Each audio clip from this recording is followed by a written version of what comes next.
마음을 엽니다. 지평을 엽니다. 불통의 시대를 넘어 새로운 아침을 엽니다. 신율의 출발 새 아침. 신율의 출발 새 아침 3부 순서 광고 듣고 시작합니다. 안녕하세요. 홍주동 김수미예요. 차오르 정렬 2588 대리운전 2588 좋아요. 차우가 똑같아요. 2588 언제나 어디서나 2588 좋아요. 대리운전 차우가 같아 2588 자, 오늘 3부 첫 순서 경제 뉴스부터 알아보겠습니다. 최요한 경제평론가 전화 연결돼 있습니다. 안녕하십니까? 예, 안녕하십니까. 최요한입니다. 예, 오늘부터 4인 가구 기준소득이 211만 원 이하면 기초생활보장제도 가운데 교육급여를 받을 수 있게 됐다. 이런 얘기 있죠? 예, 그렇습니다. 정부와 지방자치단체로부터 학교 부교재비, 학용품비 등을 지원받는 이 교육급여 대상자가 대폭 늘어난다는 이야기입니다. 교육부는 오늘부터 기초생활보장 수급자의 급여 지급 방식이 맞춤형 급여 체제로 개편됨에 따라 교육급여 사업을 보건복지부에서 이건 받는다라면서 수급 대상자가 20만 명에서 70만 명으로 증가할 것이다라고 이야기했거든요. 예. 전국 초중고등학교 학생은 한 630만 명이기 때문에 계산을 해보면 한 학생 9명 중 1명 정도가 교육급여를 받을 수 있다라는 겁니다. 지급 기준이 이제 중위소득의 40% 이하에서 50% 이하로 완화되면서 이제 완화되었기 때문에 그런데요. 쉽게 말씀드려서 4인 가구 기준으로는 월소득이 211만 원 이하, 그리고 3인 가구는 172만 원, 2인 가구는 133만 원 이하면 혜택이 돌아간다고 합니다. 그렇군요. 근데 그동안 가구 소득이 좀 낮아도 따로 사는 할아버지나 할머니 소득이 충분하면은 교육급여 지급이 안 되는 경우도 있었죠. 이게 뭐 할아버지 할머니가 부자니까 그럴 필요 없다라는 거였는데요. 참 가족주의적인 발상이에요. 네, 네? 그렇습니다. 이번에는 이제 부양 의무자 상관없이 교육급여를 받을 수 있게 되었습니다. 말씀하신 대로 가구의 소득이 낮아도 따로 사는 할아버지 할머니 등 부양 의무자의 소득이 충분하면은 교육급여가 지급되지 않았는데 이제는 지급된다는 이야기입니다. 근데 교육급여 지급 내용을 보면요. 초중학교 부교재비가 한 3만 8천 원 정도, 중고등학교 학용품비가 5만 2천 원 정도, 그리고 고등학교 교과서 대금이 좀 많습니다. 12만 9,500원 정도 된다는데 예. 어쨌든 교육급여를 희망하는 학부모님은 읍면동 주민센터에서 신청하시면 됩니다. 그래서 교육부라든지 이렇게 계속적으로 홍보 열심히 하겠다 이렇게 의견을 밝혔습니다. 예, 그렇군요. 그리고요. 예. 어제 통계청이 발표한 자료에 따르면은 자유출근제도, 그러니까 유연근무제를 10명 중 3명은 쓰고 싶어도 못 쓴다, 이런 얘기가 있는데, 예? 예. 전 이게 오히려 신기해요. 그러면 10명 중 7명은 유연근무제 쓰고 싶으면 쓴다는 얘기예요? 그러니까 지금 이야기는 공공 부분에서는 상당 부분 확산된 상태거든요. 아, 민간 그렇군요. 부분이 못 간다라는 이야기입니다. 유연근무제라는 게 이제 오전 11, 예를 들어서 이제 출근과 퇴근 시간이 자유롭다는 건데요. 예. 그러니까 오전 11시에 출근하면 이제 오후 8시에 퇴근하는 거죠. 방송사가 이제 그렇거든요. 아침 방송하면 일찍 퇴근하고 저녁 방송하면 늦게 나오고. 예, 예. 신유 교수님 그 저녁에 TV 또 방송하시잖아요. 저야 뭐 프리랜서니까 쉽게 얘기하면. 예.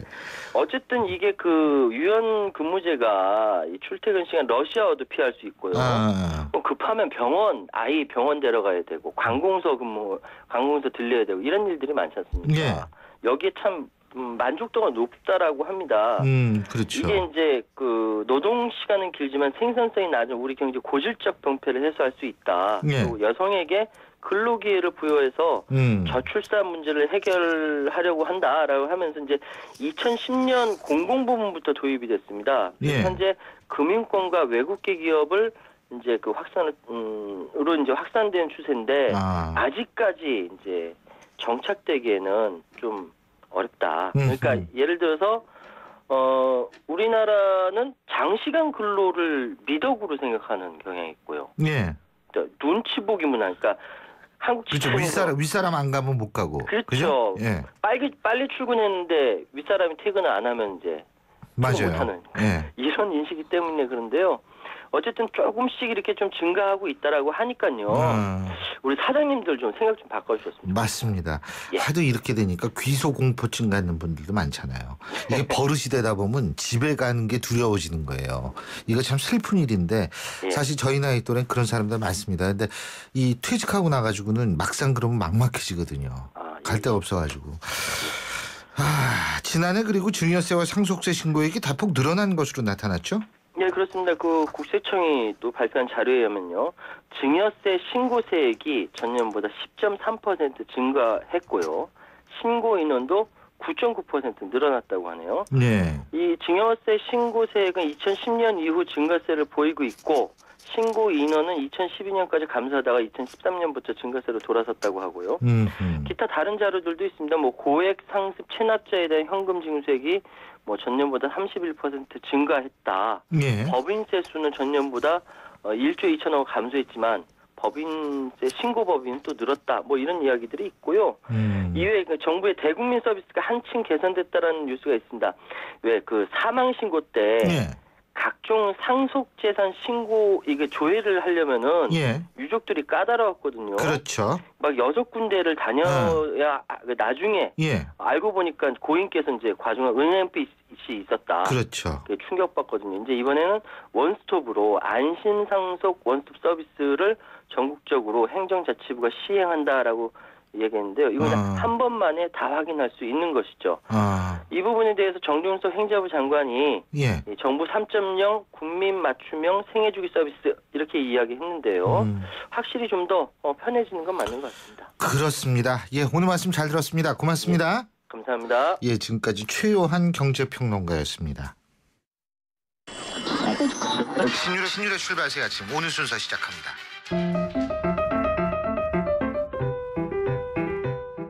오늘 아침 당신이 듣고 싶은 뉴스 94.5MHz YTN 뉴스 FM 신율의 출발 새 아침.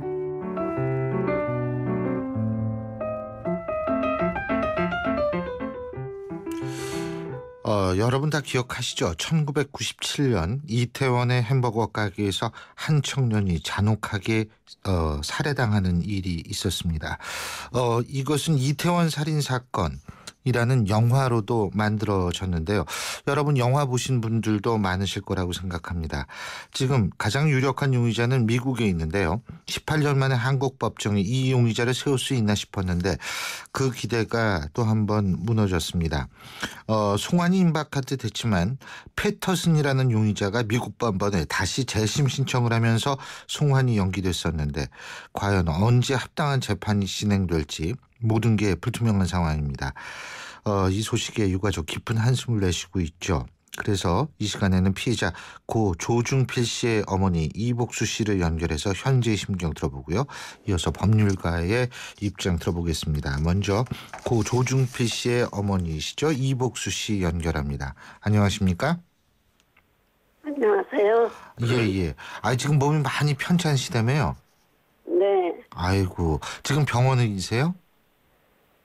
병원에서 퇴원해갖고 집에 있어요. 예. 허리가 많이 아파갖고. 허리요? 네. 18년이 됐네요. 그죠? 네, 18년 됐어요. 예. 참 18년이 너무나 길게 느껴지셨겠습니다. 그러면 우리는 그냥 중필이 그렇게 죽고서는 식구들이 삶을 다 잃었어요. 사는 게 아니에요, 지금도. 그래, 이제 저 5월 달에 모 방송국에서 이제 패터슨이 한국으로 오게 됐다고 인터뷰를 했어요. 예. 그랬는데 그냥 그래도 여태 아파도 몸을 참고 몸이 아파도 참고 기다린 보람이 있었구나. 우리 중필이 죽인 범인이 한국 법정에 서겠구나 하고 그런 기대로 그냥 이렇게 수술받고 그냥 병원에서 힘들게 있었는데 지금 와서 또 언제 오나 이제 그것만 기다리고 있었어요. 그랬는데 또 못 오게 된다니까 진짜 하늘이 무너지는 것 같아요. 못 오게 되는 것은 아닙니다. 올 수도 있습니다. 근데 이게 시간이 연기가 된 거죠, 조금. 예. 그런데 그게 미국 법정은 그냥 뭐 그때도 바로 재판받고 오게 된다 그러더니 몇 년 됐잖아요. 2011년도인데 4년이 흘렀는데 그래도 이번에는 들어오나 보다 했더니 또 이러니 나 죽기 전에는 들어오게 되나 지금 그게 걱정이에요. 얘가 법정에 서는 걸 봐야 내가 좀 그다음에 아니. 죽어서라도 중필을 보고 그래도 네 한을 풀어야겠다. 풀어주겠다. 그렇게 생각을 했는데, 나 죽기 전에 들어올런지 모르겠어요. 아이, 그럼요. 당연히, 들어오죠. 너무 그렇게 생각하지 마세요. 근데 이제, 그전엔 허리가 아파도 이렇게 저걸 안 했는데, 이번엔 너무 많이 아파갖고 수술까지 하니까, 이제 그냥 오래 살 저게 생각이 안 들어요. 이렇게 사람이 아파 보니까. 아유, 허리 아프신데요. 뭐 허리 아프신 분들이야 많으시죠. 그런데 아니요. 아주 이번에 내가 10일 동안은 걷지도 눕지도 앉지도 못하고 아주 혼났어요. 그냥. 얼마나 아픈지. 어쨌든 어머니 입장에서 볼 때에는 유력 용의자인 패터슨이 우리나라 법정에 쓰는 걸 꼭 보시고 법정에 나가셔야 될 거 아닙니까? 그럼요. 그 기대를 여태 그냥 있었는데. 그 기대를 버리시면 안 됩니다.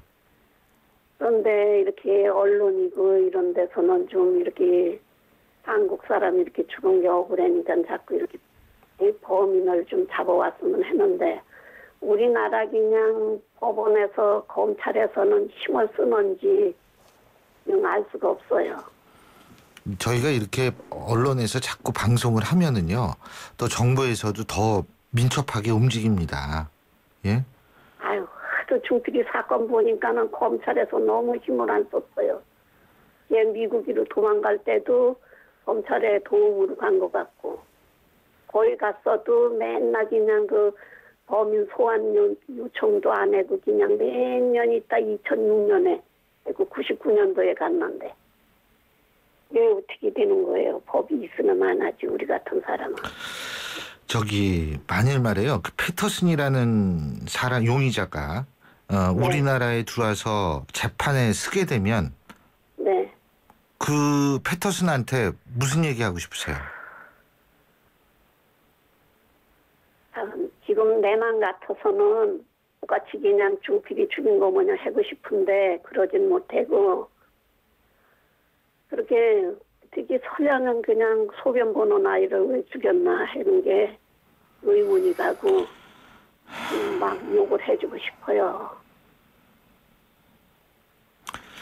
예, 그 모든 부모의 마음이 똑같습니다. 그래서 똑같죠, 부모는.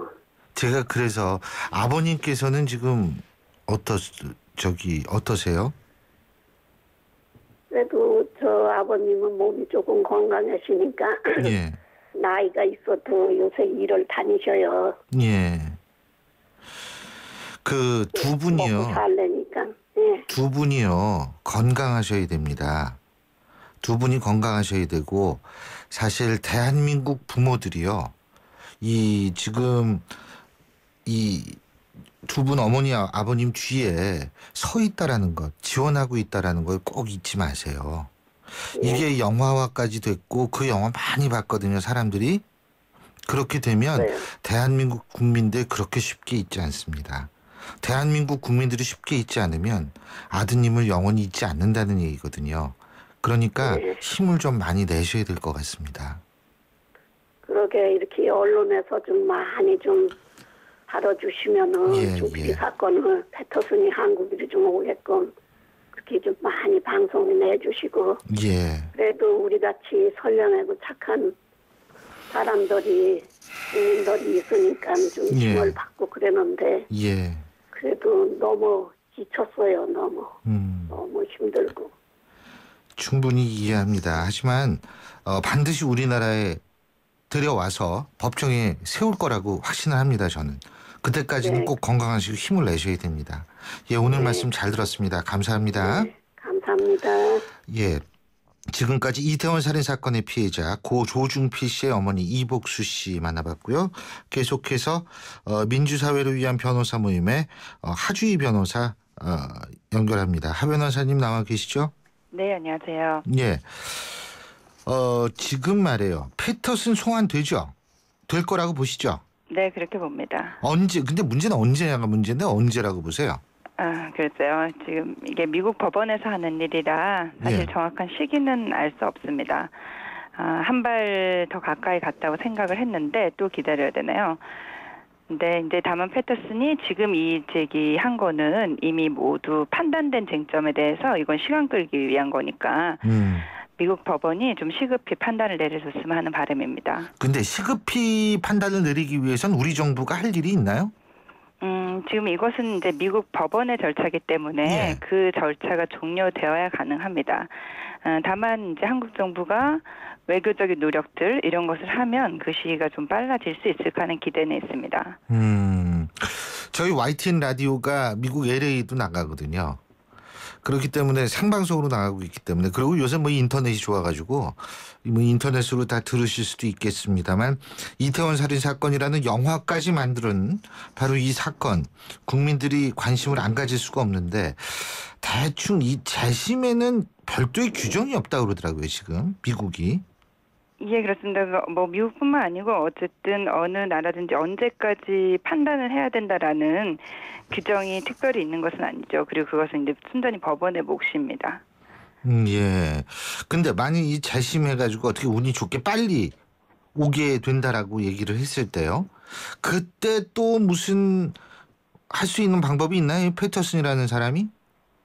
아닙니다. 이 절차가 종료되면 이제 송환이 최종이에요? 되는 것이고요. 예, 최종. 최종되는 것이고 예. 이제 그것을 실제로 이렇게 송환하기까지 이제 집행을 하는 부분인데 그것은 진짜로 한국 정부와 미국 정부의 노력으로 가능한 것입니다. 그러니까 한국 정부가 인도 결정이 나면 이제 양 당국의 합의로 이게 이루어지기 때문에 한국 사람들의 생각이 어떤지 이런 것을 한국 정부가 충분히 반영해서 합의를 해야 할 것입니다. 근데 제가 걱정이 되는 부분이라는 게 뭐냐면 이 패터슨이라는 친구가 실제로 이 재심 청구하고 어디로 지금 구속돼 있는 상태는 아니죠. 인신 구속이 돼 있는 상태는 아니죠. 이게 원래는 이게 인신구속 재판이었는데 그 예. 부분은 제가 확인을 해봐야 할 것 같습니다. 혹시 인신 구속이 되지 않은 상태라면 또 도망갈까 봐 제가 걱정이거든요. 예, 그것은 언제든지 가능하죠. 그래서 이 부분에 대해서도 우리 정부가 좀 신경을 많이 써야 되지 않을까라는 생각을 합니다. 네, 근데 그렇습니다. 자, 국내 송환이 됐다라고 가정을 했을 때 지금 어느 정도 다 조사가 된 사안이라고 아까 하 변호사님께서 말씀을 하셨는데 그죠? 그러면은 어떤 절차를 밟고 어떤 처벌을 받을 수 있을까요? 현재는 지금 살인죄로 기소가 되어 있습니다. 기소가 되어 있고 예. 송환이 된다면 바로 재판을 진행할 수 있습니다. 말씀하신 것처럼 이제 기존에 지금 그 당시 현장에 있었던 사람이 피해자와 딱 2명이었습니다.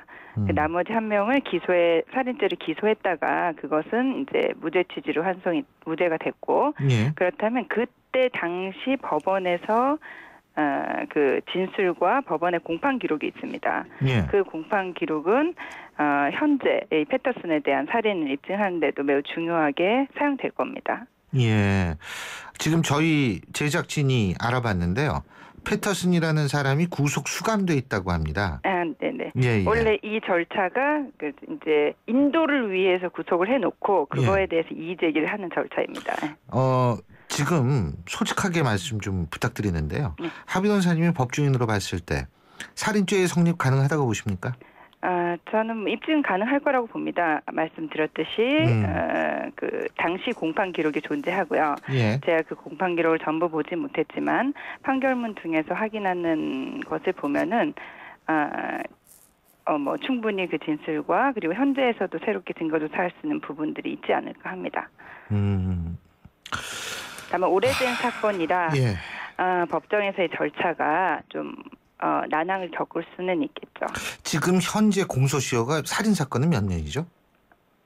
15년입니다. 15년이요.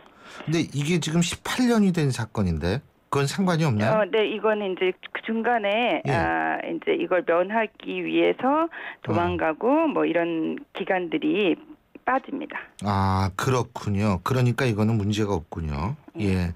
자, 그렇다면 앞으로 이 유가족 더 이상 기다리기도 힘드신다고 아까 어머님께서 말씀을 하셨거든요. 이거 좀 어떻게 이 뭐 방법은 뭐 그다지 아까 많지 않다고 말씀을 하셨습니다만 이 국민적 여론, 국민적 관심 이런 것들이 조금 우리 정부에 잘 전달이 되면 우리 정부가 조금 미국 정부한테 혹은 사법부한테 조금 어떻게 부탁할 수 있는 거 아니겠어요? 네, 그렇습니다. 그렇죠. 이제 결국에 이 사건과 관련해서 우리 국민들이 이제 관심을 가지고 그다음에 미국 법정에도 우리 법정이 좀 제대로 전달되기 위해서 많은 관심을 가져야 합니다. 예, 잘 알겠습니다. 오늘 말씀 여기까지 듣겠습니다. 고맙습니다. 네. 지금까지 민변의 하주희 변호사였습니다. 델몬트가 새로 나왔어요. 싱싱한 과일로 꽉꽉 채우면 짠! 이게 바로 자연 맞춤 그린 주스. 과일 그대로 맛을 낸 건강한 델몬트 자연 맞춤 그린 주스. 우리 그린할까요? 신율의 출발 새 아침 3부 순서는 여기서 줄입니다. 잠시 뒤 4부에서 뵙죠.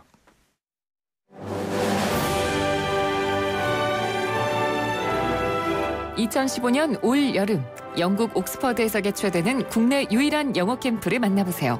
YTN 라디오가 주최하는 옥스퍼드 영어 캠프는 자녀들의 영어 실력을 한 단계 끌어올려드립니다. 캠프가 끝난 뒤에는 서유럽 투어의 기회도 누리실 수 있습니다. 영국 옥스퍼드에서 체험하는 YTN 옥스퍼드 영어 캠프. 자세한 문의는 웹사이트 ytncamp.com이나 02-723-0550에서 확인하실 수 있습니다.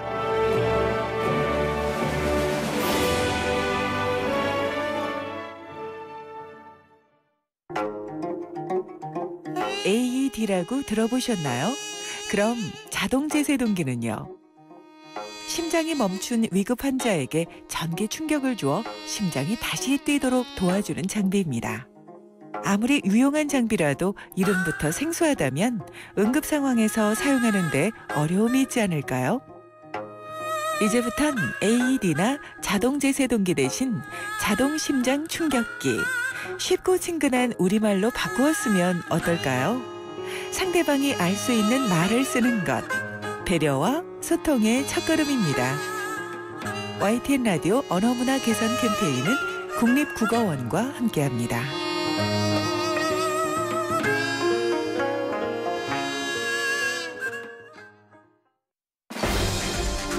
날카로운 분석, 내일을 보는 시선, 신율의 출발 새 아침. 신율의 출발 새 아침 4부 순서 시작합니다. 지금 시각 8시 32분 57초 지나고 있는데요. 현재 교통 상황 알아보겠습니다. 김재훈 캐스터. 네, 출발 새 아침 교통정보입니다. 올림픽대로 공항 쪽으로 고장차가 생겼습니다. 영동대교 조금 지난 지점 3차로에 화물차 한 대가 고장으로 서 있는데요. 이 뒤쪽으로 천호대교부터 고장차 지점까지 속도가 떨어지고 있습니다. 강변북로 일산 쪽으로는 잠실대교에서 영동대교까지 올림픽대로보다는 조금 짧은 구간에서 밀리고 있고요. 다만 이후로는 동호대교에서 원효대교까지 정체 서행입니다. 이 반대편 구리 쪽으로 가는 길은 난지나들목에서 동작대교까지 정체 서행을 반복하고 있고 올림픽대로도 가양대교 부근 그리고 여의하류나들목에서 한강대교까지 시속 30km 안팎으로 이동을 합니다. 이 밖에 통일로는 연신내에서 불광역까지 홍은사거리에서 독립문까지 도심 쪽으로 밀리고 있고요. 마포대로 역시 마포대교 북단에서 공덕 오거리까지 양화로도 합정역에서 서교 사거리까지 모두 도심 진입하는 데 속도가 떨어집니다. 출발 새 아침 교통정보였습니다.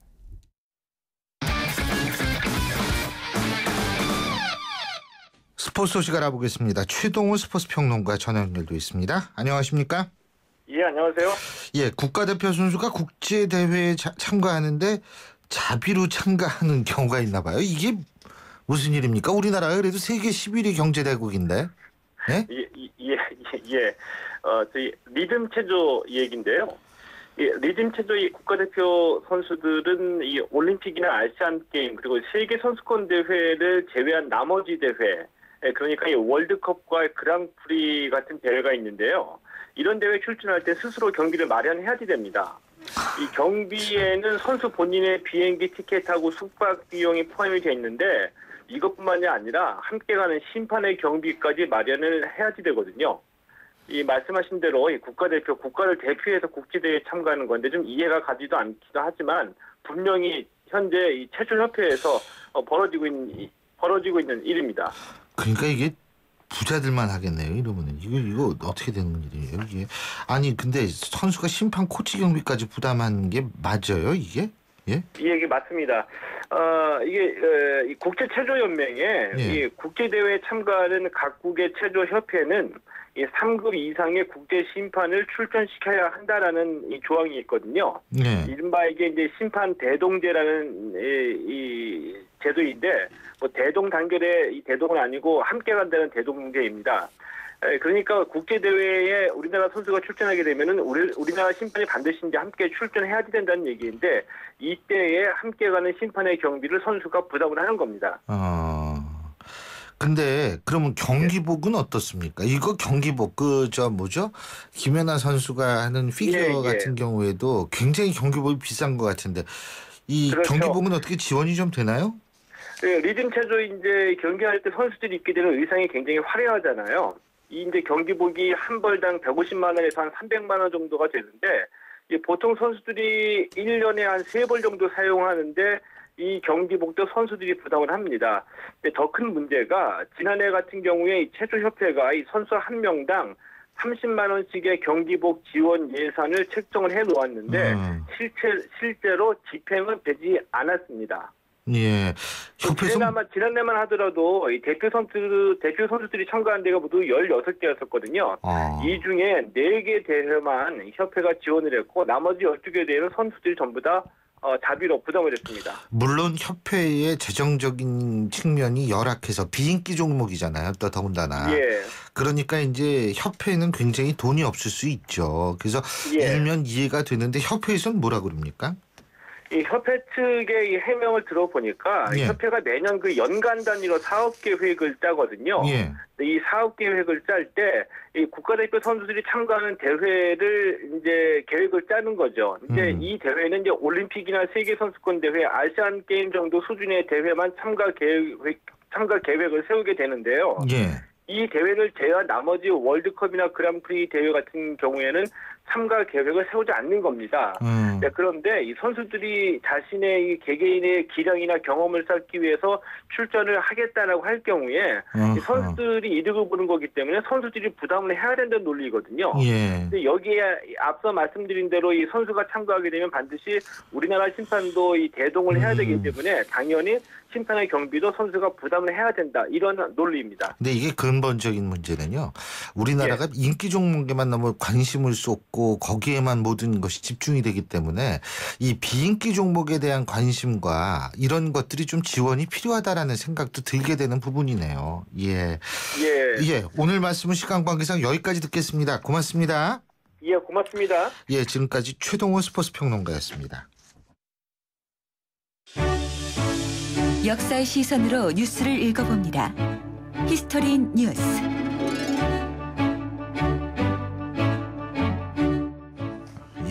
요새 정치권 보면 참 다양한 생각이 들죠. 여야를 막론하고 이렇게 당내 기회파로 이렇게 치열하게 싸울 수 있구나 이런 생각도 드는데요.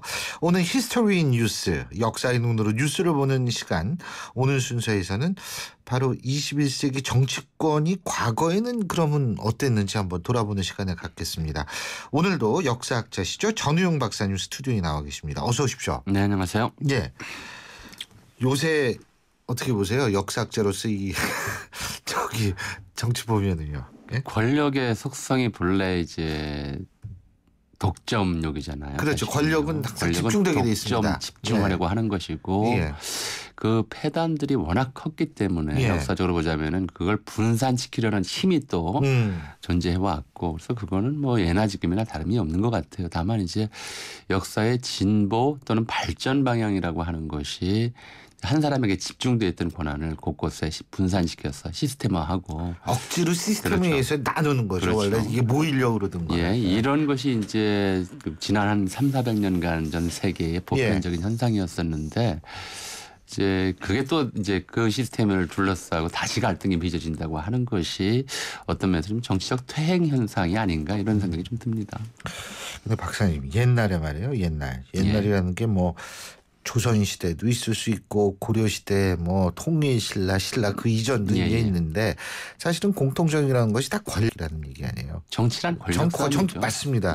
정치는 바로 권력을 획득하려는 그런 거니까 사람이 모여 살면 권력이 발생할 수밖에 없고 그러니까 이 권력 관계는 항상 존재해 왔는데 예전에는 어땠습니까? 예를 들면 임금과 신하의 권력 관계 혹은 조선 시대에는 붕당이라고 있었지 않습니까? 이 붕당끼리 있어서 이 권력 관계 이거 어떻게 바라봐야 되나요? 그건 참 그거 짧은 시간에 말씀드리기 정말 불가능한 얘기죠. 강의를 하셔도 돼요 그냥. 네, 오늘 한 15분 동안. 권력이 형성되는 과정에서는 사실은 이제 여러 개로 분산되어 있던 권력을 하나로 모으는 과정이었기 때문에 이제 뭐 삼한시대나 삼국시대 같은 데 보면 왕권이 오히려 이제 취약했었고요. 뭐 신라로 보면 화백회의라든가 뭐 이런 이제 부족장들이나 이제 지방 호족들의 권한이 셌던 경험이 있었죠.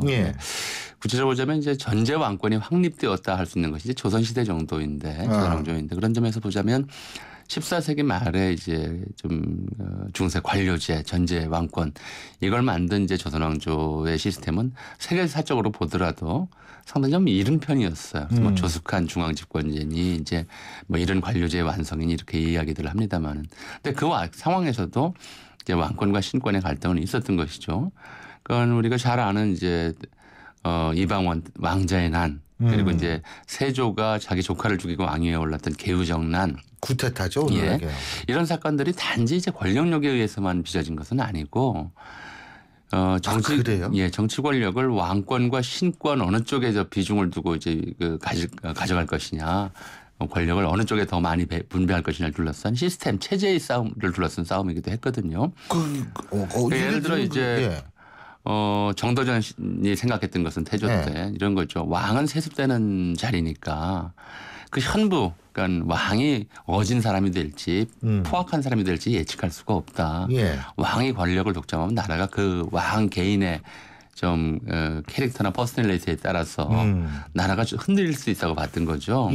그래서 이제 왕의 권한을 가급적 축소시키고 이제 삼정승으로 표현되는 영의정, 좌의정, 우의정의 권한을 강화시켜서 이 사람들이 국가의 모든 이제 정무에 대한 판단, 정무적 판단을 이제 담당을 하고 왕을 이제 형식적으로는 자문 또는 조언이 되겠지만 왕이 그에 따르도록 하는 시스템을 구상을 했던 것이죠. 정도전이요. 그렇죠. 그러니까 왕이 시원찮을 수도 있잖아요. 그렇죠. 그렇지 않습니까? 시원찮은 왕이 나올 때를 대비한 거죠. 이 세습되다 보면 시원찮은 사람이 뭐 안 될 수 있죠. 또 현실적으로는 자기가 이제 그 실권을 쥐고 싶었던 그런 측면도 있었던 것이고. 모자란 친구일수록 또 모든 걸 다 갖고 싶어요. 아니 왜 이게 사람이요 능력이 없는 사람일수록 자기 권위를 더 내세우거든요. 그럴 수 있죠. 내가 뭔데 이건 내 영역이고 내 역할인데 근데 실력이 있는 사람들은 다 일단 풀어주거든요. 그래서 이제 그 점에 대해서 이제 이방원 같은 경우에는 마음에 안 들었던 거죠. 이제 이게 누구의 나라인데 왕권을 허수아비로 만들려고 드느냐. 이런 좀 것들이 이제 왕족 내부에 이제 동의를 얻었던 것이고 그 대표가 이방원이 됐던 셈이고요. 개유정난은 역시 마찬가지거든요. 이제 황보인이나 김종서나 이렇게 어린 왕이 이제 왕위에 오른 상태였으니까 단종 때가 왕은 이제 사실은 아무것도 못하는 꼭두각시가 돼 있고 국가 권력을 이제 정승들이 쥐고 흔드는 상황에서 이제 이걸 참을 수가 없다고 본 것이 이제 세조였던 것이고 소영대군이었던 것이고 사실 그렇게 왕권과 신권을 둘러싼 다툼이라고 하는 것, 권력을 분산시킬 것이냐 집중할 것이냐 하나로 이건 조선왕 시대 내내 뭐 조선 후기 보면 왕권 강화책 이렇게 나오잖아요.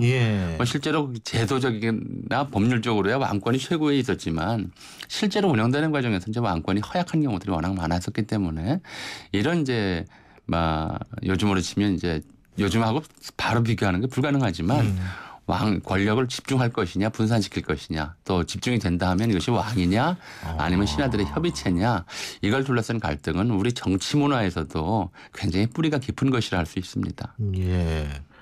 야 정도전이 그런 생각을 했던 사람이군요. 아주 그 뛰어난 그 생각을 했던 사람이네. 그죠? 뭐 그렇게 볼 수 있죠. 정도전, 정몽주 이런 분들이 다 친구였었다 그러더라고요. 근데 뭐 옛날에 이제 일반적으로 저 고려 말에 신진 사대부로 같은 부류로 포함되었던 그런 사람이라고 하죠. 예, 그렇군요. 근데 지금 이제 그 어떤 권력에 있어서의 분산과 집중에 관한 문제 이런 건데 그러면 정도전이나 아니면 정도전의 생각을 동의하는 사람들 같은 경우에는 어떻게 뭔가 이 시스템적으로 왕의 권력을 좀 제한할 수 있는 어떤 제도적인 장치 같은 것도 생각을 했을 법한데 말이에요. 그러니까 그게 이제 조선 초기 정치 시스템을 정하는 문제에서 굉장히 이제 중요한 갈등 내용이었죠. 예. 그러니까 왕권을 강화하고 싶은 사람, 그러니까 태종 같은 경우는 이제 그런 걸 강조를 했어요. 육조 직계제다. 요즘으로 치면 이제 각 직부 장관들이 왕에게 직접 보고하는 시스템. 그래서 이제 각부 장관들의 보고를 직접 받고 직접 지시하는 그런 시스템을 왕권 강화론자들은 주장을 했고요. 왕이 주장을 했죠. 또 이제 정도전과 같이 신권이 더 중요하다. 신권을 확대할 필요가 있다고 보는 사람들은 이제 의정부 서사제라고 얘기를 했어요. 육조 요즘으로 치면 각부 장관들이 이제 총리한테 보고를 하고 이제 여기 이제 총리 개인이 아니라 삼정승이니까 그들이 합작 같이 모여 앉아서 논의를 해서 제일 좋은 안, 차선책 뭐 이런 것들을 일단 정리한 다음에 왕과 최종적으로 협의해서 결정을 내는 제도. 이런 식으로 이제 두 개의 운영 방법을 두고 이제 갈등을 했죠.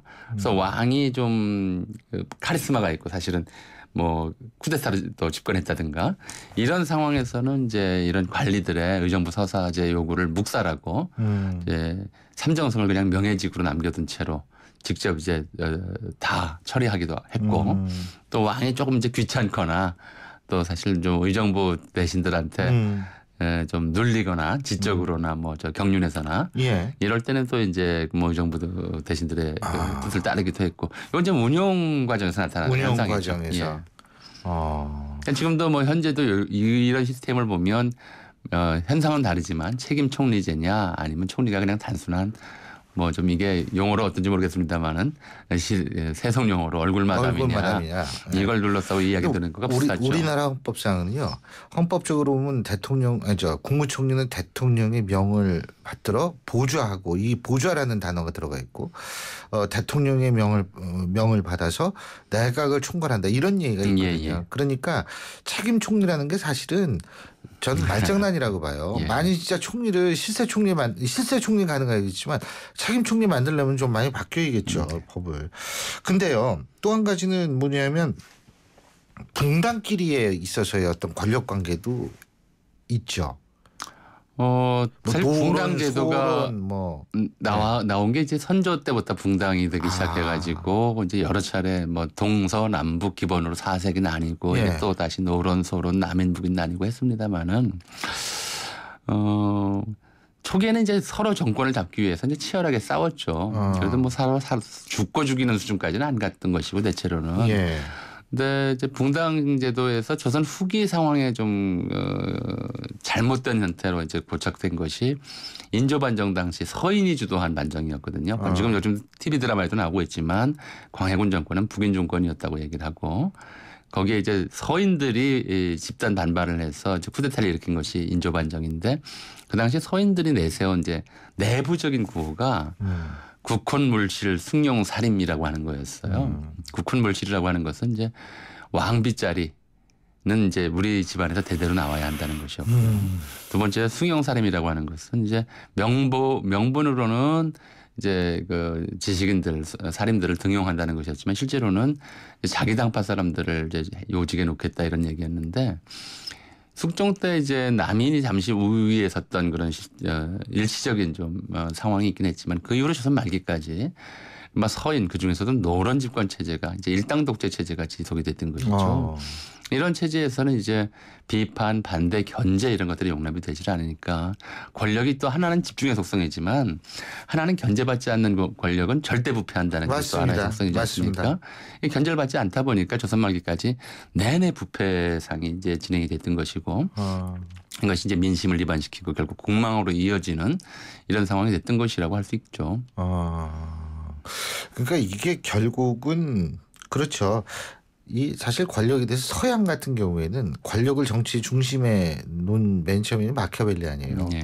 근데 사실 그 전에 굉장히 뜬구름 잡는 얘기들을 많이 했죠. 뭐 비르투가 어떠느니 뭐 선이 어떠니 이런 얘기 많이 했는데 그 지금 그러한 권력적 관계의 경험 이런 것들이 해방 이후에 지금까지 있어서의 어떤 제도적으로 변화하는 과정에서 분명히 영향을 미쳤을까요? 뭐 미쳤다고 봐야죠. 그러니까 사실은 이제 우리나라의 최초의 의회라고 할 수 있는 것은 해방이 이전 이미 이제 독립협회 단계에서 1890년대 이제 그 만민공동회라는 대중적 시위를 통해서 왕을 압박해서 중추원 설립에 이르게 돼요. 우리나라 최초의 이제 근대적 의회에 해당한다라는 것이고요. 이 목적 자체가 왕이 혼자 다 할 수는 없다. 왕이 아무리 똑똑해도 다 할 수는 없으니까 이제 전체 백성들의 의견을 모을 수 있는 기구가 필요하다.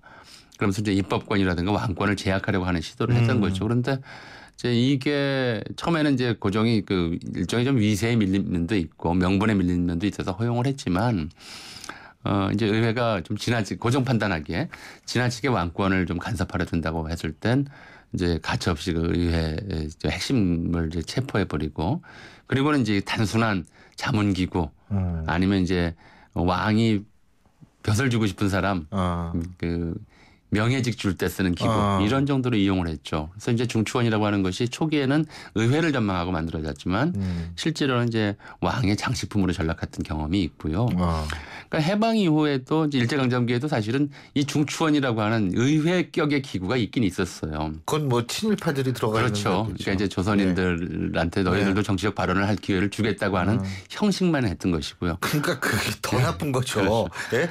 걔들의 어떤 꾸며놓은 거기에 마리오네트 역할을 하는 얘기 아닙니까? 그렇죠. 그리고 해방 이후에 그래서 의회 정치의 파행이라고 하는 것도 이런 역사적 경험과 전혀 이제 무관하지 않다고 생각하거든요. 그러니까 예를 들어 이승만 정권 때도 당장 무슨 뭐 저 사서울개헌이라든가 뭐 부산 정치파동이라든가 보면 이제 국회를 그야말로 이제 자기 들러리 역할로 이제 만들어 놓고 만약에 들러리 역할에서 벗어나려고 그러면은 뭐 억지법을 법을 억지로 해석한다든가 사서개헌처럼 아니면 부산 정치파동처럼 폭력배를 동원해서 국회의원들을 구타하고 한다든가 이런 일들이 있었고요. 그러니까 이런 식으로 이제 결국 이제 국회가 국정의 발목을 잡는다 또는 국회가 대통령의 발목을 잡는다 이런 식의 표현 자체가 어떻게 보면 좀 근대 또는 현대 정치 개념에 대한 뭘 이해해서 나오는 이야기일 수 있다고 생각되고 또 그런 이제 행태들이 많았죠. 뭐 대표적으로 이제 결국 국회가 대통령의 발목을 아예 못 잡게 만들었던 것이 유신 체제였던 거 아닙니까? 그렇죠. 예. 그때 당시에 뭐 유정회도 만들고 그랬잖아요. 뭐 국회의원의 3분의 1을 대통령이 지명한다. 뭐 이건 이제 그야말로 이제 고종이 중추원의관의 반을 고종이 지명하게 돼 있었어요. 그때 그랬어요? 그랑 똑같은 시스템인 거죠. 연구 많이 했었는데 그때도. 아 그렇군요. 근데 어쨌든 지금 이 정치권에서 벌어지고 있는 근데 특히 이번에 정치권에서 벌어지고 있는 아주 독특한 게 뭐냐면 새누리당은 새누리당 내부에서의 친박과 비박 간에 있어서의 이 갈등 양상으로 보이고 있고 새정치민주연합은 새정치민주연합 내부에 친노 대 비노 물론 본인들은 주류 대 비주류라고 그러는데 뿌리를 찾아보면 친노 대 비노죠. 이 친노 대 비노의 갈등 이걸로 이제 점철이 되고 있는데 같은 정당 내에서 이렇게 갈라지는 현상의 뿌리는 어디 있는지 아주 독특. 개파는 다 있어요 어느 나라 정당. 하지만 이렇게 막 싸우는 거 이게 더 치열해요. 특히 여야 간의 싸움보다. 사실 우리 경험이 다 그거죠. 처음에는 우리 분당이 날 때 동인 서인만 있었어요. 그러다가 동인이 남인 북인으로 나뉘고 서인이 노론서로는 나뉘고 남인이 청남 성남으로 나뉘고 뭐 북인이 골북 육북으로 나뉘고 뭐 이런 식으로 나뉘는데 그러니까 예를 들어 노론서론이라고 하는 개념은 송시열과 윤증을 각각 따르는 부류 요즘으로 치면 친송 친윤 이렇게 될지 모르겠습니다만은 이런 식으로 나뉘었던 경험이 있어요. 근데 이거야말로 이제 권력에서 보자면은 뭐 여러 이제 원인들을 들 수 있겠지만 가장 이제 상투적으로 하는 해석은 밥그릇은 정해져 있는데 밥그릇을 둘러싸고 이제 먹으려는 사람이 늘어나다 보니까 나뉜다 이렇게 해석을 합니다. 저는 그게 맞다고는 볼 수 없겠지만 보지는 않지만 그런 면도 있을 거라고 생각합니다. 알겠습니다. 한페이트의 해석하고 비슷하네요. 예. 예, 오늘 말씀 여기까지 듣겠습니다. 고맙습니다. 네. 예, 지금까지 역사학자이신 전우용 박사님과 함께했습니다. 예, 7월 첫째 날이죠, 오늘이. 7월 첫째 날에 보내드린 신율의 출발새 아침, 오늘 순서는 여기서 모두 줄이겠습니다. 7월의 첫째 날인 만큼 여러분들도 활기찬 하루 되시길 바라겠고요. 저는 내일 아침 7시 15분에 여러분 다시 찾아뵙겠습니다. 지금까지 신율이었습니다. 고맙습니다.